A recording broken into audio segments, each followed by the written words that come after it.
મિત્રો, એક નાનું એવું પીણું તમારી એસિડિટી, ગેસ, અપચો બધું તરત જ 2 સેકન્ડમાં મટાડી દેશે જો તમે ઘર બેઠા આ ઉપાય કરશો. 2 જ મિનિટમાં તમને શાંતિ મળી જશે. મિત્રો, એસિડિટીની વાત કરીએ તો તેને મટાડવા માટે આજે હું તમને જે ઘરેલું ઉપચાર કહેવા જઈ રહ્યો છું તે પ્રયોગ કરીને જ એસિડિટી તમારી ઘરે બેઠા મટી જશે. ઘરે મિત્રો 5 પ્રયોગો છે. 5માંથી તમે ગમે તે કરી શકો છો. 5 એવા ઉપયોગી પ્રયોગ કહેવા જઈ રહ્યો છું જેનાથી તમારી એસિડિટીની સમસ્યા જળ મૂળથી મટાડી શકાય છે. કયા 5 પ્રયોગો છે એ શાંતિથી તમે સાંભળજો અને એના લક્ષણો પણ કહીશ. મિત્રો, એસિડિટી જે છે તે છાતીની બળતરા થઈ ગઈ, તે તમને પેટથી લઈને ઉપર છાતી સુધી અસંખ્ય બળતરા થવી, પાચન તંત્રમાં કંઈક પ્રોબ્લેમ પડવી, ત્યારે જ પેટમાં એસિડ બને છે. અને આ એસિડ જ્યારે શરીરની ઉપર ચડે છે ત્યારે આપણા છાતીના ભાગે બળતરા થાય છે, એસિડિટી વધી જાય છે, આખા શરીરમાં બળતરા જેવું થાય છે. તો મિત્રો, એસિડિટી દૂર કરવા માટે, એસિડિટીને મટાડવા માટે તો પહેલો તો હું તમને કહી દઉં કે તીખો તમતમતો ચટપટો ખોરાક ખાવાનું પહેલા બંધ કરી દો, જેને રેગ્યુલર એસિડિટી થતી હોય. કારણ કે ભોજનના લીધે તમને આ પ્રોબ્લેમ પડે છે અને ઉપરથી તમે પાણી પીવાનું ઓછું રાખતા હોય તો પણ તમને થઈ શકે છે. ભોજન કર્યા પછી તરત સૂવાની ટેવ પણ હોય છે અમુક માણસોને, તો મિત્રો તે પણ કાઢી નાખવી જોઈએ.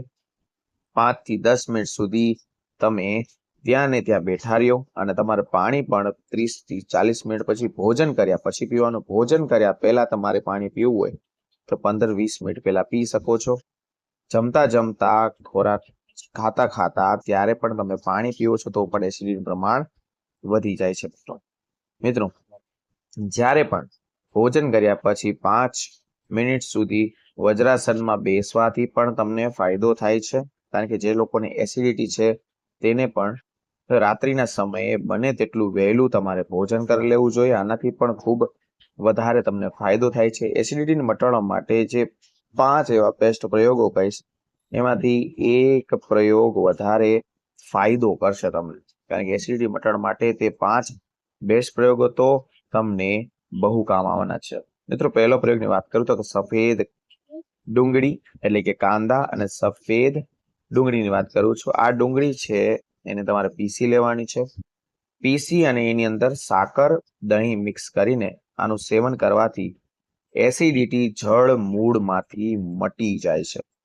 દરેકની તાસીર પ્રમાણે પરિણામ અલગ અલગ જોવા મળે છે.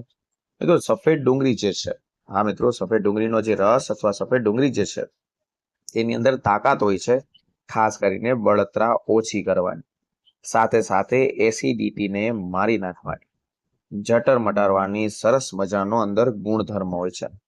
એની સાથે જ્યારે તમે સાકર ભળે છે ત્યારે એસિડિટીને શાંત કરવામાં ખૂબ જ ઉપયોગી છે. આ સિવાય મિત્રો બીજો પ્રયોગ કહું છું કે ગાજરનો પ્રયોગ છે. હા મિત્રો, ગાજરનો રસ પીવાથી પણ એસિડિટી તમને મટી જાય છે.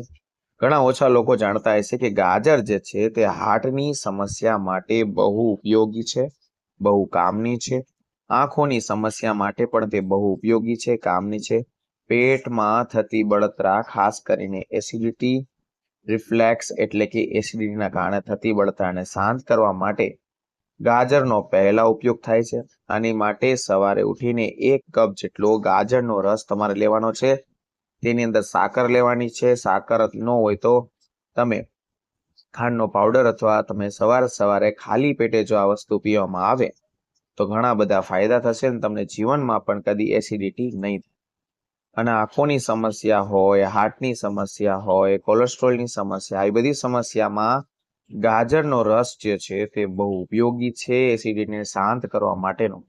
ત્રીજો પ્રયોગની વાત કરું તો કે ધાણા જીરુંનું ચૂર્ણ. હા મિત્રો, ધાણા અને જીરુંનું ચૂર્ણ 1 ચમચી, એની અંદર અડધી ચમચી સાકરનો પાવડર નાખી દેવાનો છે. આ પ્રયોગ કરશો અથવા શરબત તમે ઘર બેઠા બનાવશો તો મિત્રો 1 વખત અથવા 2 વખત પીવાથી જ તમને કદી પણ એસિડિટી નહીં થાય. મિત્રો, તમારે એસિડિટીનો રોજ પ્રોબ્લેમ હોય તો ભોજન લેવાના પહેલા 45 મિનિટ પછી તમારે પીવાનું છે. આનાથી એસિડિટીની સમસ્યા આસાનીથી મટી જશે. 45 મિનિટ પહેલા પીવાનું છે અથવા 45 મિનિટ પછી પીવાનું છે ભોજન કરતા. ધાણા અને જે જીરું છે આ જે પાચન શક્તિ અને વધારે સ્વસ્થ બનાવે છે, પાચન શક્તિને વધારે મજબૂત બનાવે છે, જેના કારણે અપચાને લીધે ઘણી બધી એસિડ વધતો હોય, એસિડની સમસ્યા હોય. સાથે સાથે ધાણા જીરું અને સાકરનું જે મિશ્રણ જે તમે બનાવ્યું છે પેટને અને સતીમાં ઠંડક આપે છે, આંતરડામાં ઠંડક આપે છે, પાચન તંત્રને ઠંડક આપે છે. એટલે એસિડિટી ખૂબ તમને માં ફાયદો મળશે. આગળની વાત કરું તો કે 1 ચમચી આમળાનો રસ, 1 તોલો કાળી દ્રાક્ષ એટલે કે સૂકી કાળી દ્રાક્ષ, અડધી ચમચી મધ, આ ત્રણેયને મિક્સ કરીને જો પીવામાં આવે અને દ્રાક્ષને ચાવીને ખાવામાં આવે તો મિત્રો તો પણ તમને જીવનમાં એસિડિટી કદી પણ નહીં થાય. એસિડિટીમાં ખૂબ ફાયદો થશે. આની અંદર તમને રહેલી 3 ઔષધિઓ જે એસિડિટીને મટાડવા માટે આખા શરીરમાં ઠંડક આપે છે, સાથે સાથે પાચન ક્રિયા, આમળાનો રસ મેં તમને કહ્યું તે પાચન ક્રિયામાં સૌથી સારું અને પાચન તંત્ર મજબૂત બનાવે છે. આમળા જે છે તે અનેક પ્રકારની સમસ્યામાં પણ રાહત છે. ત્રણેય પ્રકૃતિની સમસ્યા હોય, પિત્ત હોય, કફ હોય, એમાં પણ આમળા જે છે ખૂબ જ ઉપયોગી છે. આમળાનો રસ, કાળી દ્રાક્ષ અને મધ પાચન તંત્રને મજબૂત અને બૂસ્ટ કરે છે અને ખાધેલો ખોરાકને ઝડપથી પચન કરવાની તાકાત ધરાવે છે. વધારાનો એસિડ જે છે તેને શાંત કરે છે અને તમારી એસિડિટીમાં ખૂબ જ ફાયદો કરે છે. મિત્રો આગળનો પ્રયોગ કહું તો કે નિરંજન ફળોનો. હા મિત્રો, નિરંજન ફળ દેશી ઓસડિયાની દુકાને અથવા દેશી ઔષધિની દુકાનેથી તમને મળી જશે. સોપારી જેવડું નાનકડું નિરંજન ફળ આવે છે. દરરોજ રાતે સૂતી વખતે 1 ગ્લાસમાં નિરંજન ફળને પલાળીને ડુબાડીને રાખી દેવાનું છે અને સવારે ઉઠી નિરંજન ફળ જે છે તે ફૂલી જશે.